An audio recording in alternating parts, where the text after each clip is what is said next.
નમસ્કાર દર્શક મિત્રો, આપ નિહાળી રહ્યા છો N24 ગુજરાતી। તો નજર કરીશું આજના મહત્વના સમાચાર પર।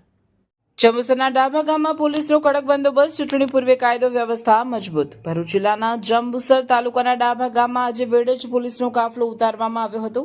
રાજ્યમાં આવનાર 26 એપ્રિલે યોજાનારી સ્થાનિક સ્વરાજ્યની ચૂંટણીઓને હવે ગણતરીના દિવસો બાકી રહ્યા છે, ત્યારે સમગ્ર જિલ્લામાં ચૂંટણીનો માહોલ જોર પકડતો જોવા મળી રહ્યો છે।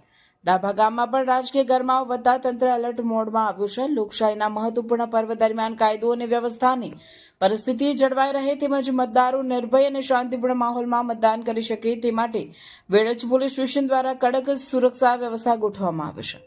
ગામના સંવેદનશીલ વિસ્તારોમાં પોલીસ પેટ્રોલિંગ વધારવામાં આવ્યું છે તેમજ કોઈ અનિચ્છનીય બનાવ ન બને તે માટે સતત નજર રાખવામાં આવી રહી છે। આ સમગ્ર કામગીરી વેડજ પોલીસ સ્ટેશનના પોલીસ ઇન્સ્પેક્ટર પીઆઈ એમજી ઢોડિયાની સીધી દેખરેખ હેઠળ હાથ ધરાઈ રહી છે। પોલીસ દ્વારા ગ્રામજનોને પણ અપીલ કરવામાં આવે છે કે તેઓ કોઈપણ અફવા અથવા ગેરમાર્ગે દોરતી માહિતી પર વિશ્વાસ ન કરે અને શાંતિ જાળવવામાં તંત્રને સહકાર આપે। ચૂંટણી નજીક આવતા રાજકીય પ્રવૃત્તિઓમાં તેજી આવી છે, ત્યારે સુરક્ષા વ્યવસ્થાને વધુ મજબૂત બનાવી તંત્ર દ્વારા સાવચેતીના તમામ પગલાં લેવામાં આવી રહ્યા છે। મતદારો પણ નિર્ભયતાપૂર્વક પોતાના મતાધિકારનો ઉપયોગ કરી શકે તે માટે પોલીસ સતત તત્પર છે।